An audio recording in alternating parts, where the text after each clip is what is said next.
Thank you. Please be seated. Well, good evening. We just concluded this year's NATO summit, and the consensus among the members was it was a great success. It was especially momentous because it represented the 75th year of the most important military defense alliance in the world's history of the world. We should never forget that NATO grew out of the wreckage of World War II, the most destructive war in history.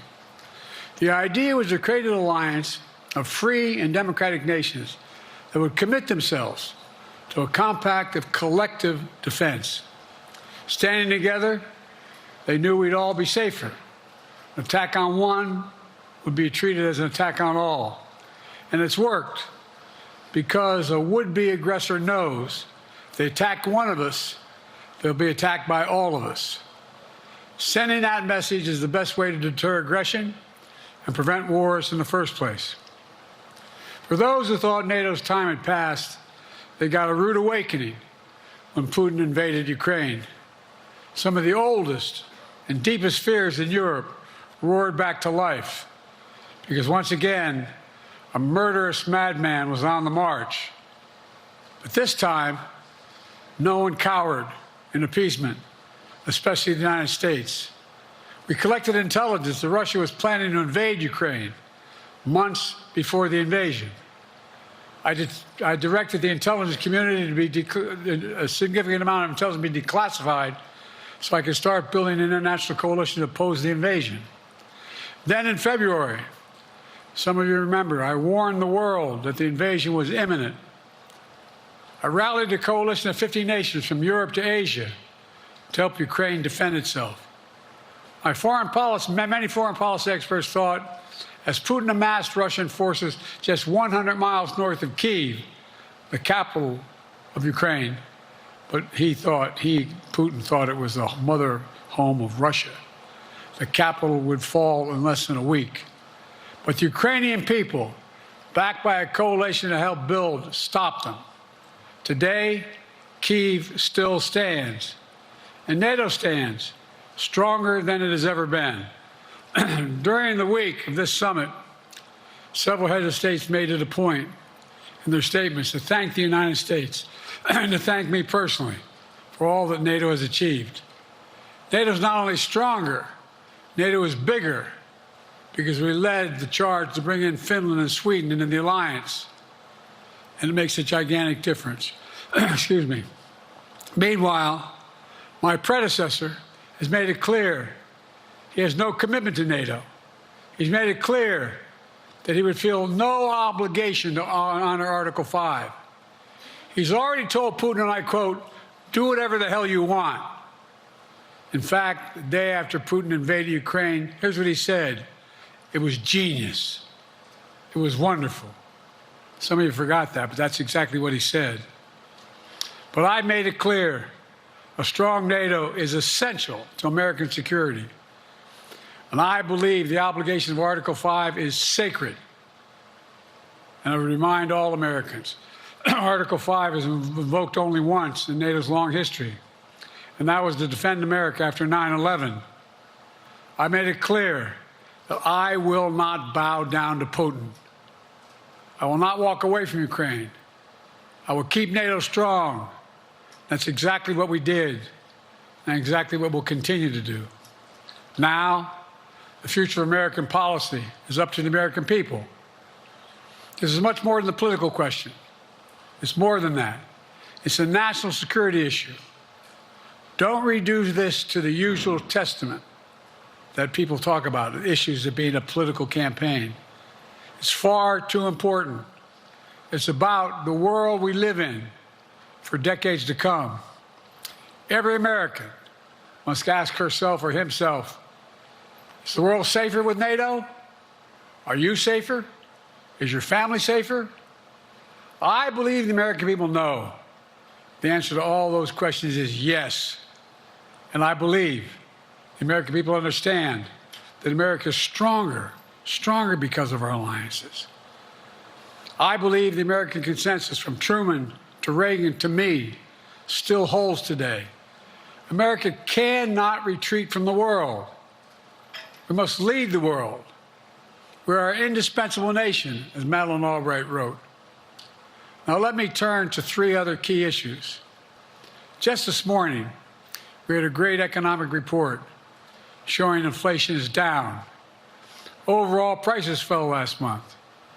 Core inflation is the lowest it's been in 3 years.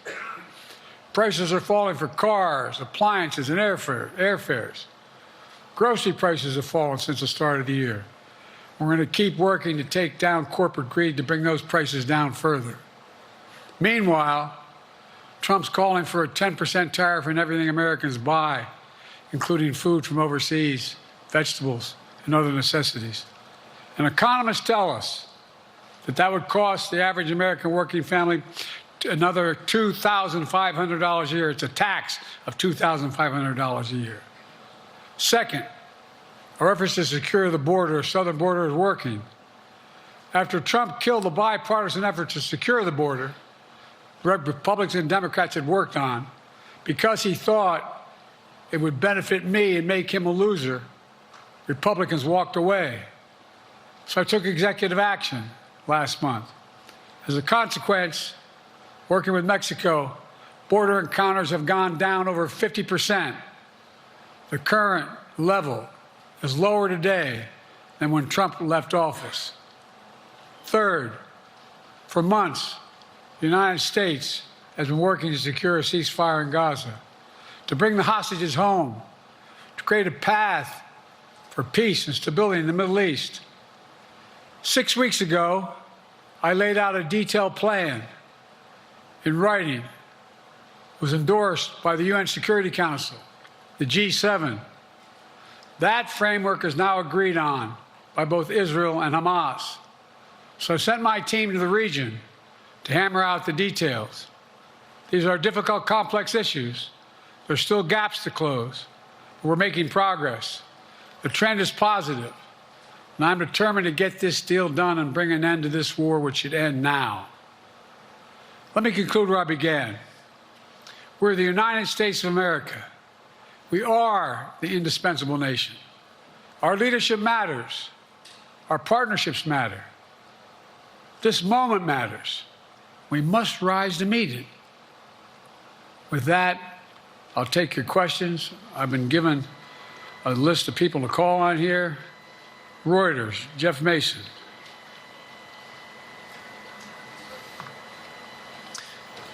Mr. President, your political future has hung over the NATO summit a little bit this week. Speaker Pelosi made a point of suggesting that your decision on whether to stay in the race was still open. George Clooney and a handful of lawmakers have called on you to step aside. Reuters is reporting tonight that UAW leadership is concerned about your ability to win. UAW just endorsed me, but go ahead. Thank you. My question for you is, how are you incorporating these developments into your decision to stay? And separately, what concerns do you have about Vice President Harris's ability to beat Donald Trump if she were at the top of the ticket? Look, I wouldn't have picked Vice President Trump to be vice president, but I think she was not qualified to be president. So let's start there. Number one. The fact is that the consideration is that I think I'm the most qualified person to run for president. I beat him once, and I will beat him again. Secondly, the idea, I served in the Senate a long time. The idea that senators and congressmen running for office worry about the ticket is not unusual. And I might add, there are at least 5 presidents running or incumbent presidents who had lower numbers than I have now, later in the campaign. So there's a long way to go in this campaign. And so I'm just going to keep moving, and because, look, I got more work to do. We got more work to finish. There's so much, we made so much progress. Think about it. Think about where we are economically relative to the rest of the world. Name me a world leader who wouldn't want to trade places with our economy. We've created over 800,000 manufacturing jobs, 1.5 million jobs. So things are moving. We got more to go. Working class people still need help. Corporate greed is still at large. Their prices, the corporate profits have doubled since the pandemic. They're coming down, and so I'm optimistic about where things are going. And the Putin piece, I was talking about Putin, and I said, and now, at the very end, I said, here, I mean, Putin. I said, no, I'm sorry, Zelensky. And then I added 5 other names. Look, guys, the idea anybody suggests that we haven't had an incredibly successful conference. How many times did you hear in that conference, I know it sounds too self-serving, but other leaders, heads of state, in thanking me, saying the reason we're together is because of Biden, because Biden did the following. Look, folks, this is, well, anyway, I thought it was the most successful conference I've attended in a long time, and find me a world leader who didn't think it was. Next one, Nancy Cordes, CBS. Thank you, Mr. President. You mentioned there are instances in history where presidents have faced a challenge, but what makes this moment in history so unique is that it is not your enemies who are calling on you to reconsider your decision to stay in the race. It's your friends, supporters, people who think you've done a great job over the past 4 years. Have you spent time thinking about what it would mean for your legacy, which you've worked decades to build, if you stay in the race, despite the concerns that voters say they have, and you lose to someone who you yourself have argued is unfit to return to the Oval Office? Well, look, I'm not in this for my legacy. I'm in this to complete the job I started. As you recall, understandably, many of you and many economists thought my initial initiatives that I put forward, can't do that, it's going to cause inflation, things are going to skyrocket, the debt's going to go up. What are you hearing now from mainstream economists? 16 economic Nobel laureates said I've done a hell of a job. That under my plans so far and what's going to happen in the future if I'm reelected, that things are going to get much better. Our economy is growing. I was determined when I got elected to stop the trickle-down economic theory, that if the wealthy did very well, everybody else would do well. My dad was a well-read, decent guy. I don't remember much trickling down on his kitchen table. Middle-class people and working-class people need help. And so what happened is I decided to was able to implement as president what I believed when I was a senator. And that is that the way to build this economy is from the middle out and the bottom up. That way we grow the economy. And the wealthy still do very well. They do fine. And guess what? Find me an economist, a mainstream economist who said we haven't done well. What have we not done that isn't working right now? And so we got more to do, though. We got to finish the job. And by the way, I come from the corporate state of the world. Delaware has more corporations registered in Delaware than every other state in the nation combined. I'm not anti-corporate, but corporate profits have doubled since the pandemic, doubled. It's time things get back in order a little bit. It's time, for example, if I'm reelected, we're going to make sure that rents are kept at 5% increase, corporate rents for apartments and the like and homes are limited to 5%. We're going to make a lot of changes that I've been talking about because we're going to continue to grow this economy. And by the way, remember how I got so roundly criticized for being so pro-union, not labor, union. Well, guess what? I've been the most pro-union labor president in history. Not a joke. And guess what? We had the Treasury Department do a study. When unions do better, everybody does better. Everybody does better. And we talk about how, for example, remember when we talked about getting the computer chip industry back in the United States? Used to be 40% of the industry. We invented the chip. 40% of the industry was in the United States. And former presidents decided that the best way to do it is find the cheapest labor in the world, send the product over there and import what the product was. And so what did I do? I was told not to go over to to Asia. including Europe, but Asia. I remember going to South Korea, convincing them to invest $20 billion in the United States to build computer chip factories. And I asked why when they finally decided to do it. And the answer was because you have the safest economy in the world and you have the best workers in the world.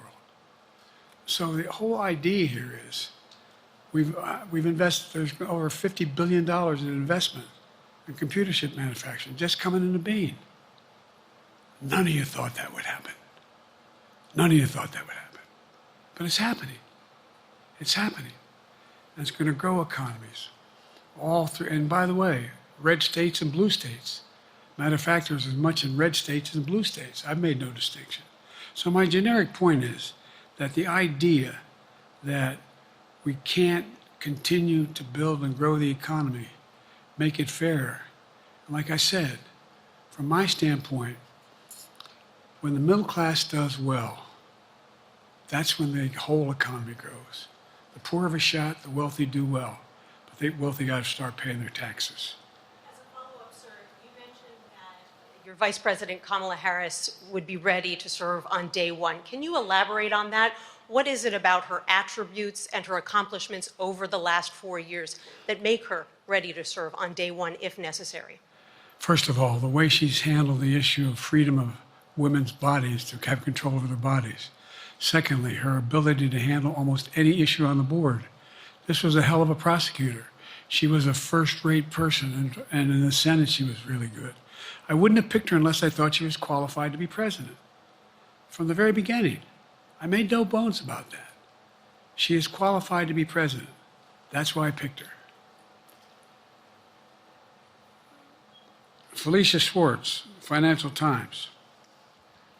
Thank you, Mr. President. Presidency is the most straining job in the world, and it's 24/7. How can you say you'll be up for that next year, in 2 years, in 4 years, given the limits you've acknowledged that you have today? The limits I've acknowledged I have? There's been reporting that you've acknowledged that you need to go to bed earlier and your evening around 8. That's not true. Look, what I said was, instead of my every day starting at 7 and going to bed at midnight, it'd be smarter for me to pace myself a little more. And I said, for example, the 8, 7, 6 stuff, instead of starting a fundraiser at 9 o'clock, start at 8 o'clock. People get to go home by 10 o'clock. That's what I'm talking about. I'm not talking about, and if you looked at my schedule since I made that stupid mistake in the campaign, in the debate, I mean, my schedule has been full bore. I've done, where's Trump been? Riding around in his golf cart, filling out his scorecard before he hits the ball? I mean, look, he's done virtually nothing. And I have, I don't know how many, don't hold me to it, roughly 20 major events. Some with thousands of people showing up. And so I just think it's better. I always have an inclination, whether I was playing sports or doing politics, just to keep going, not stop. I just got to just pace myself a little more. Pace myself. And the next debate, I'm not going to be traveling into 15 time zones a week before. Anyway, that's what it was about. That's what it was about. And by the way, even with that, I love my staff, but they add things all the time. At the very end, I'm catching hell from my wife for that. Anyway, I'm sorry. Zeke Miller, Associated Press. Thank you, Mr. President. 2 questions for you. First, on the NATO summit, President Zelensky, in your meeting with him, he pressed you to lift your limitations on the Ukrainian use of American weapons, saying that, in his public remarks afterwards, saying that Ukraine cannot win the war unless those limitations are lifted. Are you reconsidering your position on that? And then secondly, following up on Felicia's question there, leaders of your own party have said that they're not worried about that debate. They're worried about the next bad night and the bad night after that. How can you reassure the American people that you are up to the task and that there won't be more bad nights at a debate stage or somewhere else? First thing, about Zelensky asking for the ability to strike deep into Russia. We've allowed Zelensky to use American weapons in the near term, in the near or abroad, into Russia. Whether or not he should be attacked. For example, should Zelensky, he's not. But if he had the capacity to strike Moscow, strike the Kremlin, would that make sense? It wouldn't. The question is, what's the best use of the weaponry he has, and the weaponry we're getting to him? I've gotten a more long-range capacity, as well as defensive capacity. And so our military is where I'm following the advice of my commander-in-chief, the chief of staff of the military, as well as the Secretary of Defense and our intelligence people. And we're making a day-to-day basis on what they should and shouldn't go, how far they should go in. That's a logical thing to do. Second question related to Bad nights, sir. How can you reassure the American people that you won't have more bad nights, whether they be on a debate stage or on some matter of foreign policy? Well, I tell you what, the best way to assure them is the way I assure myself. And that is, am I getting the job done? Am I getting the job done? Can you name me somebody who's got more major piece of legislation passed in 3.5 years? Created 2,000 jobs just last week. So if I slow down, I can't get the job done. That's a sign that I shouldn't be doing it. But there's no indication of that yet. None. Who I got here?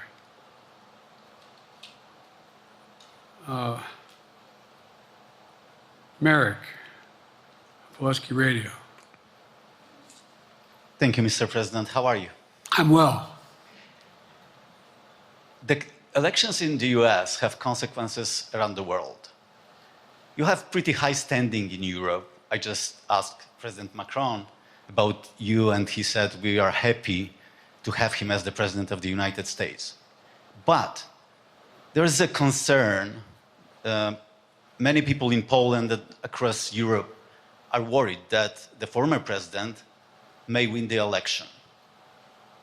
And there's a lot of concern that Donald Trump may weaken NATO, stop supporting Ukraine, or push Ukraine to give up territories to Russia. They're correct. And yourself was warning just 2 minutes ago about it. So my question is, do you think that Europe will be left on its own if Donald Trump wins the election? And what's your advice to European leaders to prepare for possible US disengagement? Well, look, I think, how can I say this without sounding too self-serving? I'm not having any of my European allies come up to me and say, Joe, don't run. What I hear them say is, you've got to win. You can't let this guy come forward. He'd be a disaster. He'd be a disaster. I mean, I think he said in one of his rallies, don't hold me to this, recently, where NATO, I just learned about NATO, or something to that effect. Foreign policy has never been his strong point.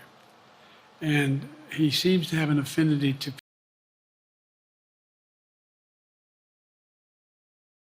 worries Europe. That worries is going to stop in Ukraine. That's going to be the end of it.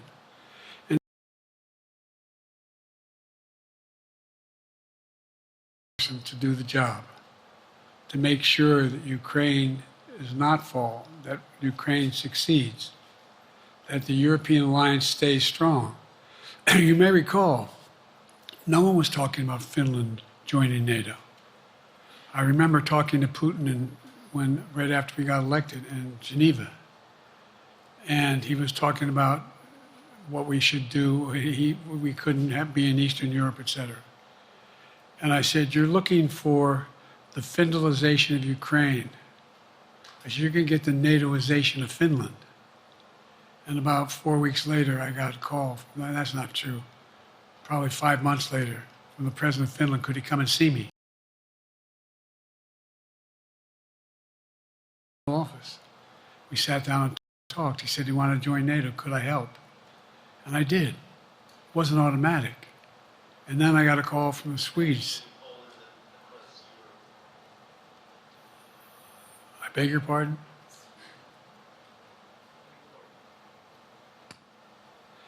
And so Finland joined NATO. 800-mile border is a significant, and they were already allies, but they weren't part of NATO. And you heard, I think you heard, maybe, I can't recall whether he said it publicly in our closed meeting, but he wouldn't mind it being repeated. He said, we decided in Finland, the people of Finland decided they had to be part of NATO. It was in our interest because of the joint ability to be together, to dissuade any attack on Finland. And the same thing with Sweden. It took a lot of selling to some folks, particularly in Turkey and other places, to agree to the expansion. But it expanded.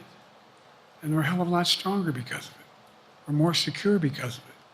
And by the way, I was able to get 50 other nations, 50, to support Ukraine. 50. We were able to bring about a coalition of Europe and Asia, Japan and South Korea. I just we talked about AUKUS, and we talked about the relationship between Australia, New Zealand, Japan, South Korea, the United States. We're making the world safer and stronger because we have to deal with the new arrangement that exists in the world. The Cold War is over. The post-war era is over. What is going to replace it? And I respectfully suggest I have a pretty good idea what that should be. I've convinced a lot of people to follow it. And we're just going to get stronger. David Sanger. Where's it? Thank you, Mr. President. Be nice, David.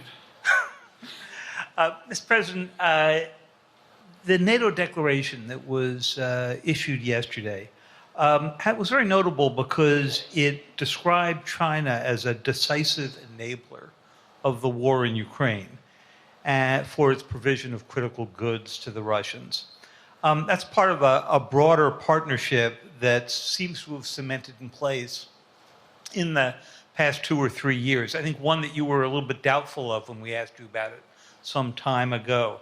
So I'd be interested to know whether you have a strategy now of trying to interrupt the partnership between China and Russia, and whether or not in a second term you would pursue that, if you could describe that strategy to us. And along the way, could you also tell us whether you think, just to follow up on Felicia's question, that if you were in a room with Vladimir Putin again, the way you were 3 years ago, or with President Xi, that a few years from now you will be able to go negotiate with them, handle them one-on-one? Well, the first part of the question is, we discussed and I raised in the NATO summit, and others raised, the future of China's involvement, what they're going to do. What they're doing with Russia in terms of accommodating, facilitating, they're getting access to additional, they're not supplying weapons themselves, they're supplying mechanisms for them to be able to get weapons. And China's position is basically, and I've spent more time with Xi Jinping than any world leader has, over 90 hours since being vice president all the way through, for real. And by the way, I handed all my notes. But my point is that Xi believes that China is a large enough market that they can entice any country, including European countries, to invest there in return for commitments from Europe to do A, B, C, or D, or not to do certain things. What's happened is we had a long discussion about what we have to make clear China has to understand that if they are supplying Russia with information and capacity, along with working with North Korea and others to help Russia in armament, that they're not going to benefit economically as a consequence of that by getting the kind of investment they're looking for. And so, for example, we're in a situation where, and we've reestablished direct contact with China after that, remember the balloon, quote unquote, going down, and all of a sudden things came to an end? Well, we set up a new mechanism. There's a direct line between Xi and me, and our military has direct access to one another, and they contact one another when we have problems. The issue is that we have to make sure that Xi understands there's a price to pay for undercutting both the Pacific Basin as well as Europe, and as it relates to Russia and dealing with Ukraine. And so for example, if you want to invest in China, as you know this area really well. If you want to invest in China, you have to have a 51% Chinese owner. You have to make sure that you do by their rules. And you don't have the authority, and you have to provide all access to all the data and information you have. There was a while there, as you recall, the last administration and other administrations, where the access to that market was enticing enough to get companies to come in because they had access to over 1 billion people in a market, not 1 billion, but a lot of people in the market. And so they were doing it. But that got curtailed when we started saying we're going to play by the same rules. For example, the idea they don't abide by the international rules related to subsidizing products by the government funding. So guess what? They're not going to be able to export their electric vehicles to the United States without a significant tariff. Others are doing the same thing around the world. But it is a concern.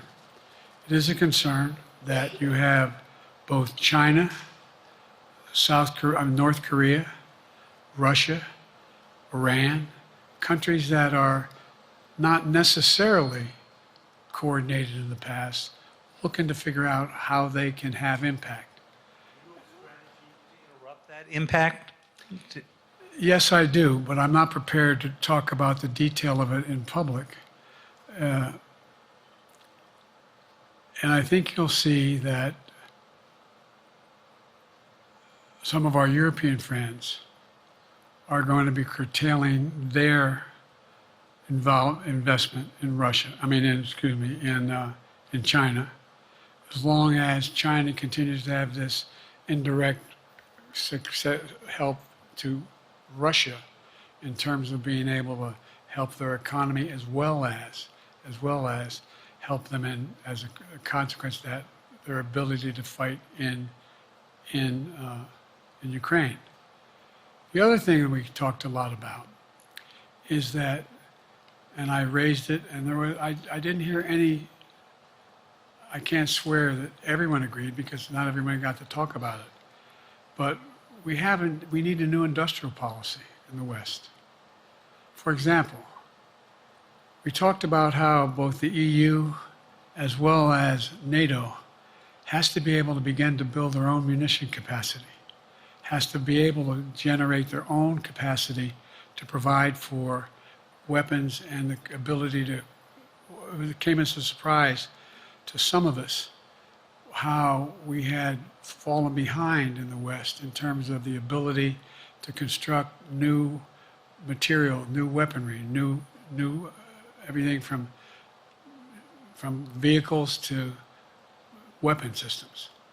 And so one of the things that came out of this was we're going to be meeting again with a number of my colleagues, my European colleagues, is what do we do to increase the capacity of the West, particularly in Europe and Japan, to be able to generate the kind of ability to produce their own weapon systems. Not just for themselves, but to be able to generate that. It's the same, it's what Russia's trying to figure out. That they went to China and they didn't get the weapons, but then they went to North Korea. But we're going to be in a position where the West is going to become the industrial base for it to be able to the ability to have all the defensive weapons that we need. That was a discussion as well. I'm not sure you answered on whether you would be ready to go deal with Putin and Xi 2 or 3 years from now. I'm ready to deal with them now and 3 years from now. Look,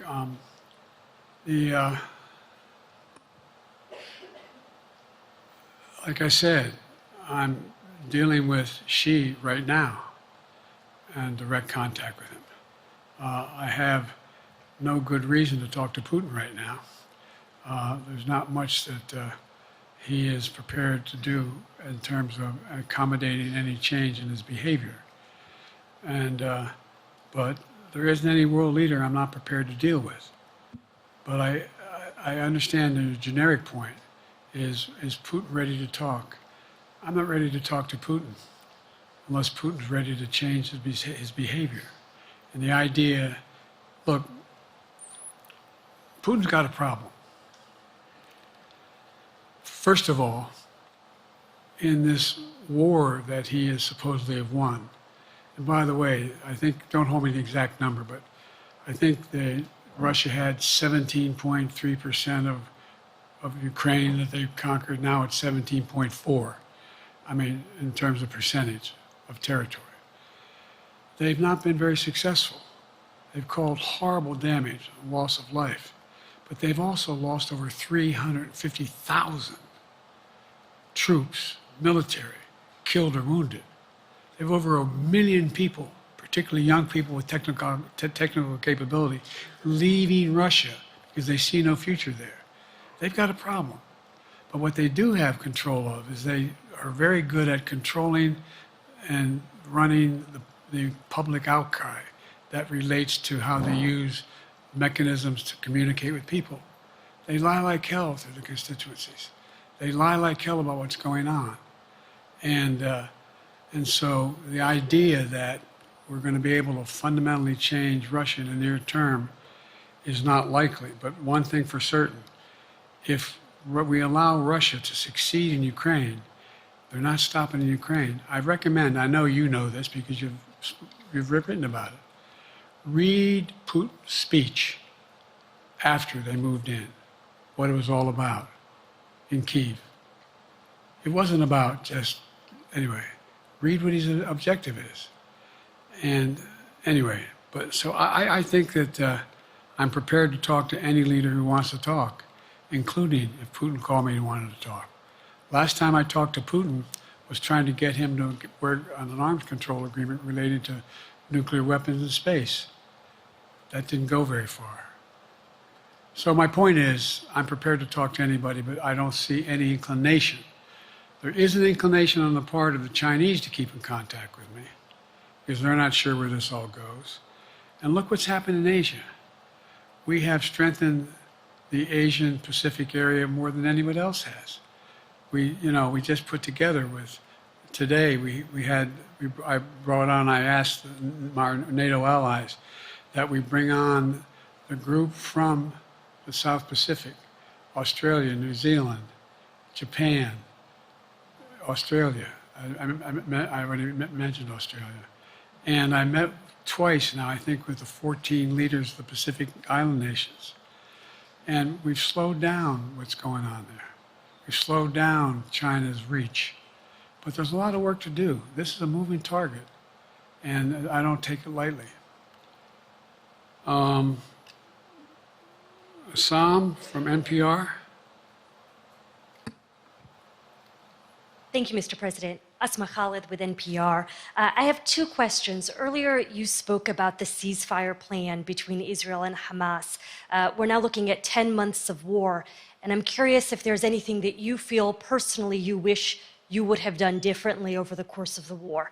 And then secondly, if I may, I wanted to ask you about your presidential campaign. I remember covering your campaign in 2020, and there was a moment where you referred to yourself as a, quote, bridge candidacy, a transition to a younger generation of leaders.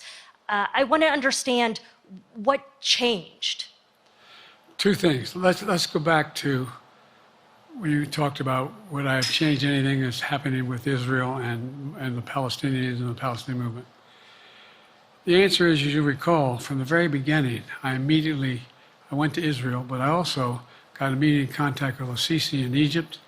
I met with the King of Jordan. I met with most of the Arab leaders to try to get a consensus going as to what had to be done to deal with getting more aid and food and medicine into the Gaza Strip. And we pushed it really hard. And Israel occasionally was less than cooperative, number one. The Israeli War Cabinet, I've been dealing with Israel since Golda Meir. Some of the reporters around here come me all the time have heard me say this. The first time I met with Golda Meir, I sat across from her at her desk, and her assistant was Rabin sitting next to me. That's how far back I go. I know Israel well, and I support Israel. But this war cabinet is one of the most conservative war cabinets in the history of Israel. And there's no ultimate answer other than a two-state solution here. And so what was able to be done in terms of the plan I put together was it would be a process for a two-state solution. And we get the Arab nations to, particularly from Egypt all the way to Saudi Arabia, to be in a position where they would cooperate in the transition so that they could keep the peace in Gaza without Israeli forces staying in Gaza. The question has been from the beginning, what's the day after in Gaza? And the day after in Gaza has to be, the end of the day after has to be no occupation by Israel on the Gaza Strip, as well as the ability for us to get in and out as rapidly as you can, all that's needed there. I've been disappointed that some of the things that I've put forward have not succeeded as well, like the port we attached from Cyprus. I was hopeful that would be more successful. But that's why when I went to Israel immediately after the massacres that occurred at the hands of Hamas, the one thing I said to the Israelis, and I met with the War Cabinet and with Bibi, don't make the same mistake America made after bin Laden. There's no need to occupy anywhere. Go after the people who did the job. You may recall, I still get criticized for it, but I was totally opposed to the occupation and trying to unite Afghanistan. Once we got bin Laden, we should have moved on, because it was not no one's ever going to unite that country. I've been over every inch of that, not every inch, the entirety from the poppy fields all the way to the north. I said, don't make the same mistake we made. Don't think that's what you should be doing, is doubling down. We'll help you find the bad guys, Sinwar and company. And all this criticism about I wouldn't provide when the weapons they needed. I'm not providing them 2,000-pound bombs. They cannot be used in Gaza or any populated area without causing great human tragedy and damage. But remember what happened when you had the attack on Israel with rockets and ballistic missiles. I was able to unite the Arab nations as well as Europe, and nothing happened. Nothing got hurt. It sent an incredible lesson to what was going on from the Middle East. So there's a lot of things, in retrospect, I wish I had been able to convince the Israelis to do. But the bottom line is we have a chance now. It's time to end this war. Doesn't mean walk away from going after Sinwar and Hamas. And if you notice, you know better than most, there is a growing dissatisfaction on the West Bank from the Palestinians about Hamas. Hamas is not popular now. And so there's a lot of moving parts. I just have to keep moving to make sure that we get as much done as we can toward a ceasefire, and get those. And by the way, look at the numbers in Israel. I mean, my numbers are better in Israel than they are here. But then again, they're better than a lot of other people here too. But anyway. candidacy in 2020, you referred to yourself as being a bridge candidate for a younger, fresher generation of Democratic leaders, and I wanted to know what changed.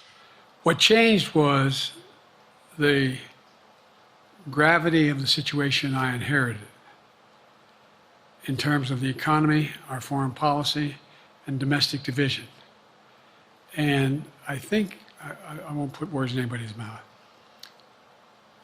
Most presidential historians give me credit for having accomplished more than most any president since Johnson and maybe before that to get major pieces of legislation passed.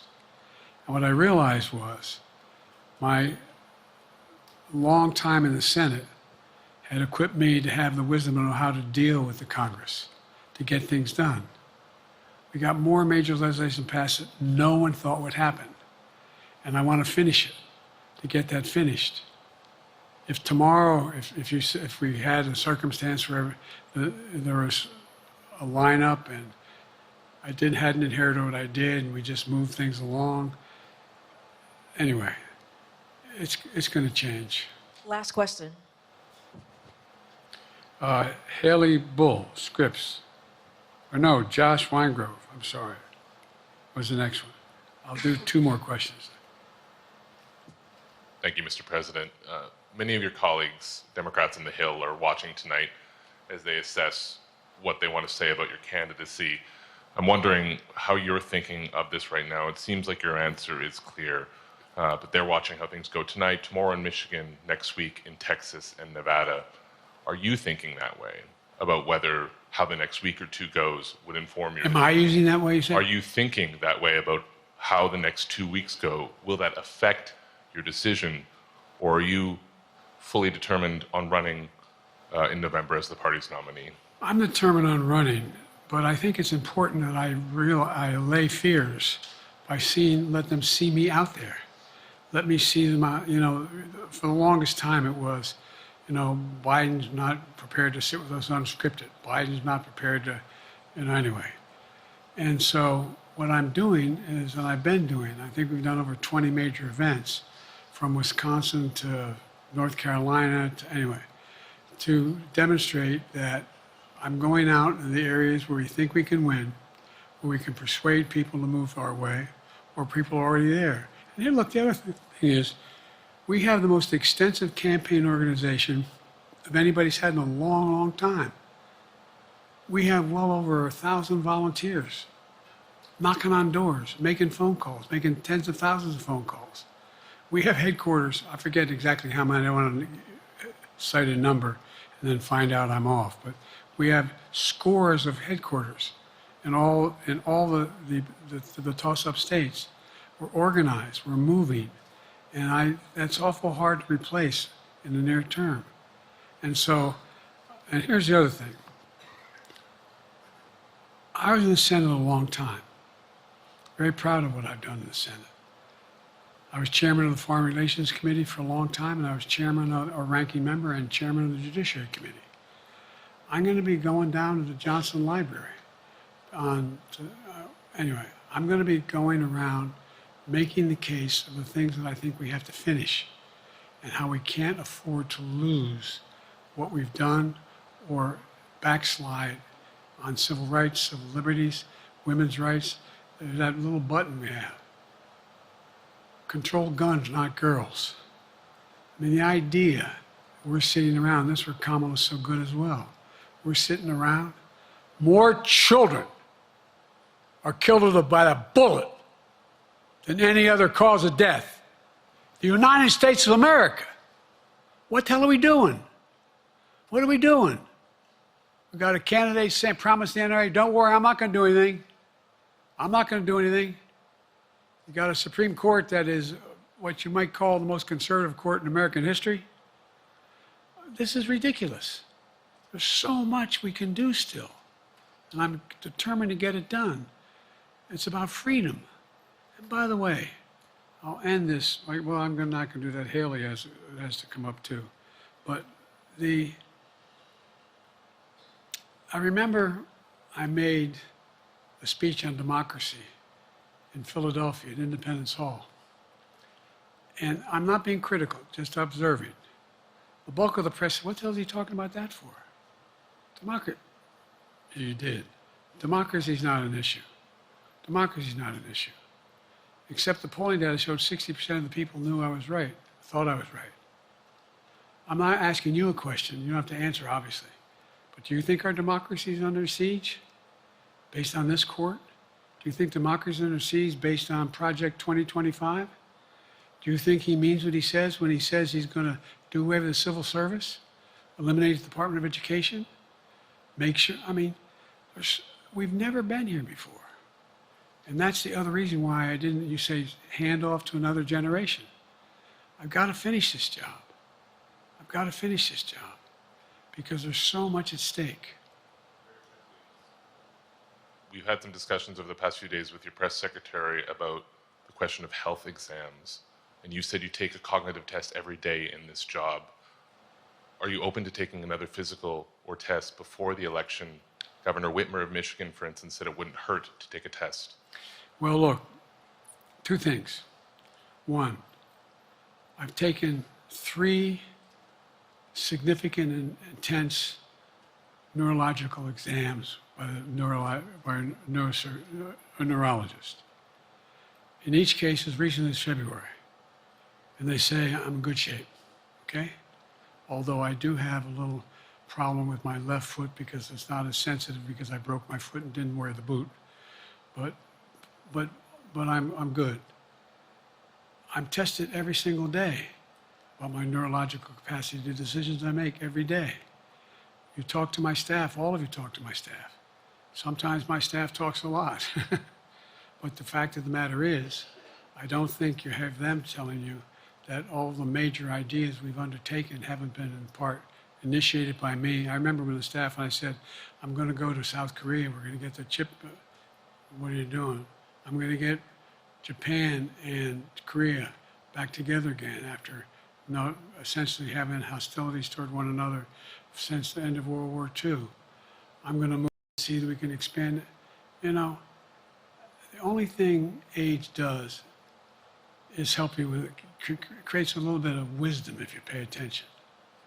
And so the point I'm making is, I think it's important that if the neurologist tells me he thinks I need another exam, and by the way, I've laid every bit of the record out, hadn't hidden a thing.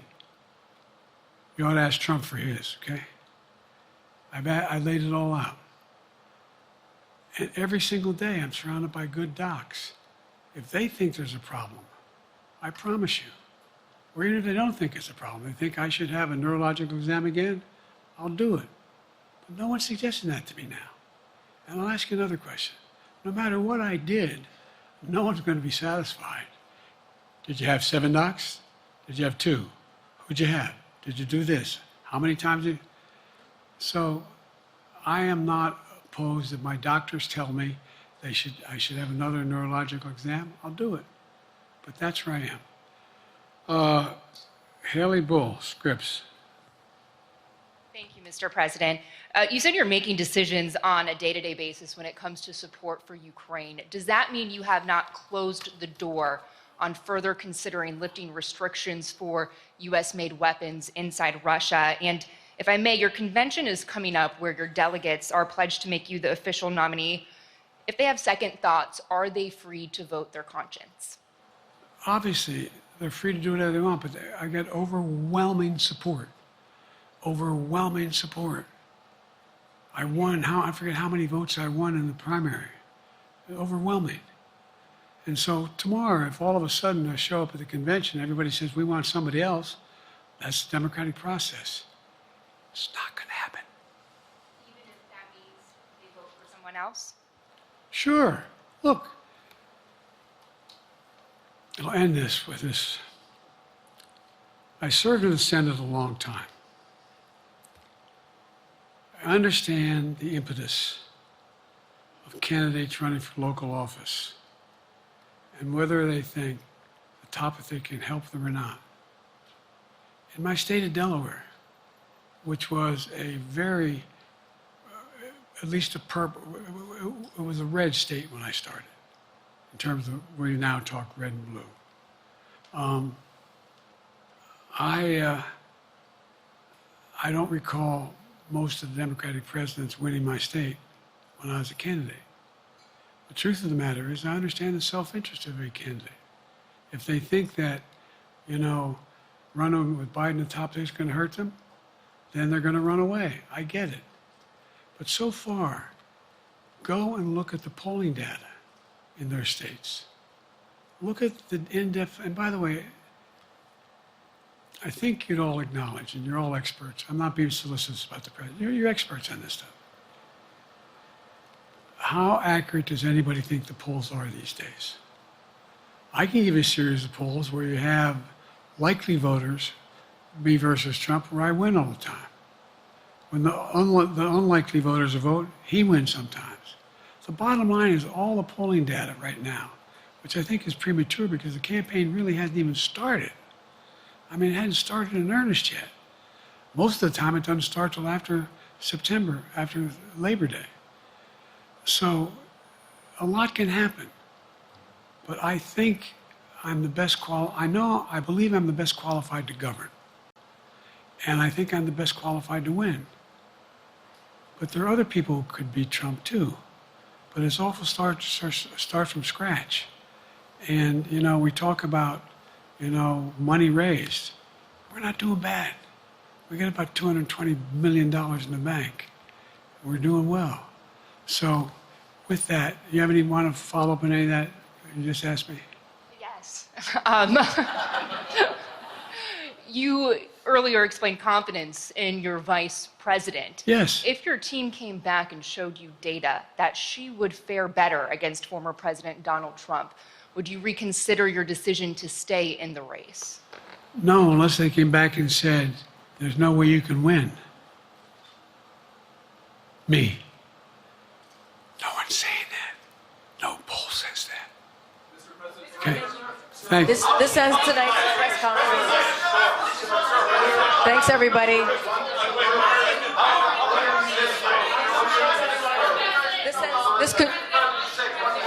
This concludes. Respectfully, earlier you misspoke in your opening answer. You referred to Vice President Harris as Vice President Trump. Right now, Donald Trump is using that to mock your age and your memory. How do you combat that criticism from tonight? Listen to him. This concludes tonight's press conference. Thank you, everybody. Thanks, everyone.